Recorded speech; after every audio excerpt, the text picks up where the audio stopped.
Hello friends, मैं हूं शालू और आप मुझे देख रहे हैं मेरे यूट्यूब चैनल पे। क्योंकि लॉकडाउन चल रहा है तो मैं आपको अपने ट्रैवल वीडियोस तो नहीं दिखा सकती, लेकिन आज मैं लाई हूं आप सबके लिए बहुत ही खास मेहमान। आज हम बात करने वाले हैं संजीवनी लाइफ बियॉन्ड कैंसर की फाउंडर रूबी अहलूवालिया जी से। दोस्तों, जो चीजें हम आज महसूस कर रहे हैं, लॉकडाउन जैसी चीजें हैं, ये रूबी अहलूवालिया जी बहुत पहले इन सब से गुजर चुकी हैं। कैंसर जैसी बीमारी को न सिर्फ उन्होंने मात दिया, बल्कि तमाम कैंसर पेशेंट्स के लिए आज वो संजीवनी बनकर सामने उभरी हैं। तो रूबी अहलूवालिया जी, आपका बहुत बहुत स्वागत है और बहुत बहुत शुक्रिया हमसे बात करने के लिए। Hi, good afternoon Shalu. Thank you so much for having me over. तो सबसे पहले तो हम ये जानना चाहेंगे कि लॉकडाउन में आपकी जिंदगी कैसे चल रही है और क्या क्या आप इस दौरान कर रही हैं। बीइंग अ कैंसर विक्टर, जो मैं केयर ले रही हूँ लॉकडाउन के समय में, एक्चुअली वो ये है कि मैं बाकी लोग जो कैंसर पेशेंट्स हैं, अभी ट्रीटमेंट के दौर से गुज़र रहे हैं, जिनका ट्रीटमेंट रुक गया है, पोस्टपोन हो गया है, उनकी जो एंग्जाइटीज़ हैं, मैं किस तरह से डील कर सकूं, मेरा सारा ध्यान इस चीज़ के ऊपर है। क्योंकि मैं इस एक्सपीरियंस से खुद से गुज़र चुकी हूँ, तो मुझे इसका जो पेन है वो नॉर्मल सर्कमस्टांसेस में कितना है वो मुझे समझ में आता है। और लॉकडाउन के समय पे जब मेरे को कोई अटेंड करने वाला नहीं हो, तो ये एंग्जाइटी कितनी ज़्यादा बढ़ जाएगी और ये एंग्जाइटी किस तरह से मेरे पूरे हेल्थ को एकदम से डगमगा देगी, इसका एहसास मुझे है। एक चीज और जो हम जानना चाहते हैं कि बीइंग अ कैंसर विक्टर, आप खुद का ख्याल इस दौरान कैसे रख रही हैं? एज अ कैंसर विक्टर, मैं लॉकडाउन में जो केयर ले रही हूँ वो ऑफ कोर्स मैं अपनी केयर लेने की कोशिश कर रही हूँ ताकि मैं इस लायक रहूँ कि मैं लोगों की हेल्प कर सकूँ। बट हाँ, मेरा सारा ध्यान कैंसर पेशेंट्स के ऊपर है, primarily under privilege cancer patients, कि मैं उनके साथ क्या काम कर सकूँ ताकि उनकी ज़िंदगी में रिलीफ आ सके। चलिए, ये आपके एक्सपीरियंसेस के बारे में रहा, लेकिन हम ये भी जानना चाहेंगे कि जो तमाम कैंसर पेशेंट्स हैं, उनके लिए जो ये लॉकडाउन है, ये कितनी मुसीबत बन के सामने आया है, उनके लिए क्या क्या परेशानियां इस लॉकडाउन में वो झेल रहे हैं।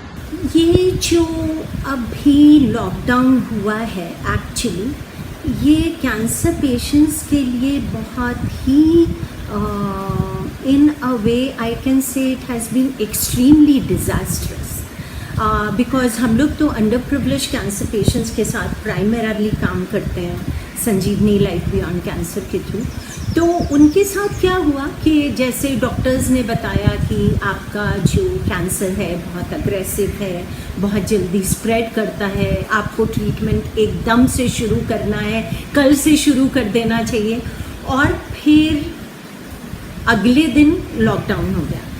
तो जो ट्रीटमेंट इतनी जल्दी शुरू होना था वो इनडेफिनेटली पोस्टपोन हो गया।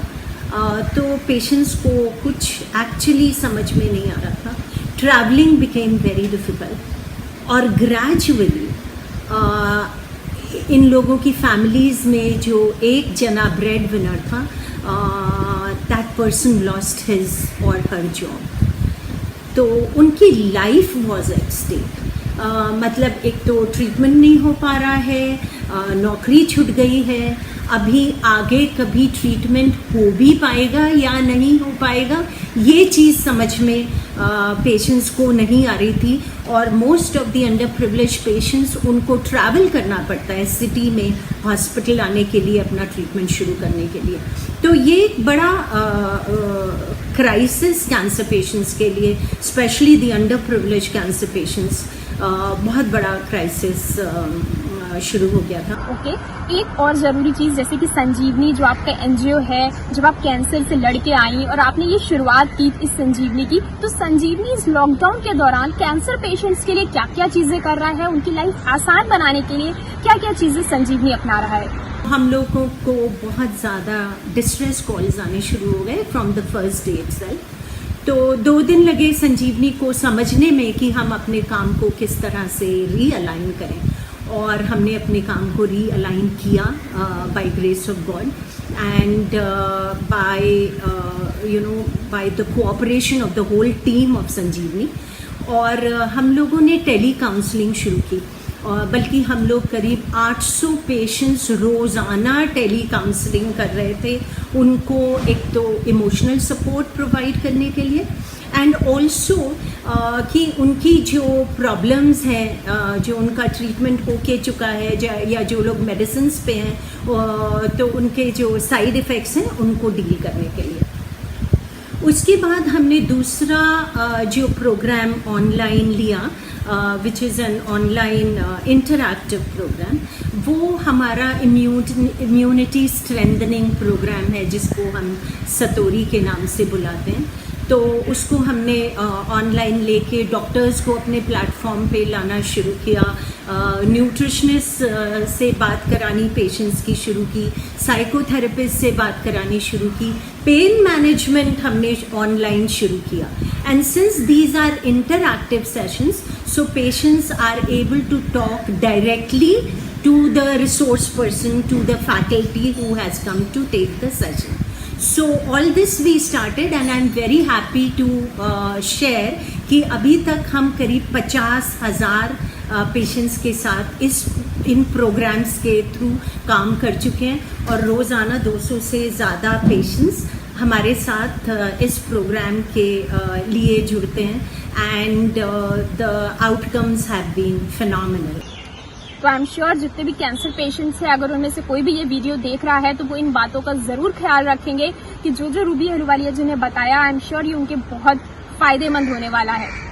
तो एक चीज और हम आपसे जानना चाहेंगे कि जैसे कैंसर जैसी बीमारी होती है, लोग बहुत डिप्रेस्ड हो जाते हैं और उनके मन में तमाम चीजों के ख्याल आते हैं, काफी डिमोटिवेट से भी वो हो जाते हैं। तो हम ये जानना चाहेंगे कि जब आप उस पल से जूझ रही थी, तब उस दौरान आप क्या क्या करती थी? खुद को इमोटिवेट करने के लिए, खुद का समय बिताने के लिए आप क्या क्या चीजें करती थी? मेरा जो एक्सपीरियंस था कैंसर का, मुझे अब ऐसा लगता है, मतलब हाइंडसाइट में सोच के अब ऐसा लगता है कि मुझे 3 चीज़ों ने बहुत ज़्यादा हेल्प किया।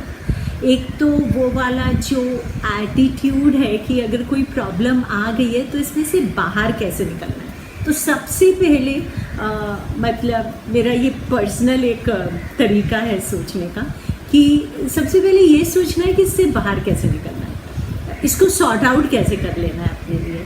तो आई थिंक इस एटीट्यूड ने काफ़ी हेल्प किया, बिकॉज कैंसर का ट्रीटमेंट एक तो इतना लंबा चलता है और बहुत ज़्यादा अनसर्टेनिटी रहती है बाकी ट्रीटमेंट्स की तरह, जिसमें आप जब दवाई खाना शुरू करते हैं, ट्रीटमेंट शुरू होता है तो आपको रिलीफ मिलना शुरू होता है। बट कैंसर में थोड़ा उल्टा सा हो जाता है, बिकॉज ट्रीटमेंट बहुत चैलेंजिंग होता है, तो उसके अपने जो साइड इफ़ेक्ट्स हैं वो बड़े मुश्किल हो जाते हैं डील करने। तो इस एटीट्यूड ने काफ़ी हेल्प किया। दूसरी चीज़ मुझे ऐसा लगता है कि जिसने हेल्प किया कि मैंने सोच लिया था कि मैं इस एक्सपीरियंस के बारे में किसी से कुछ हाइड नहीं करूँगी।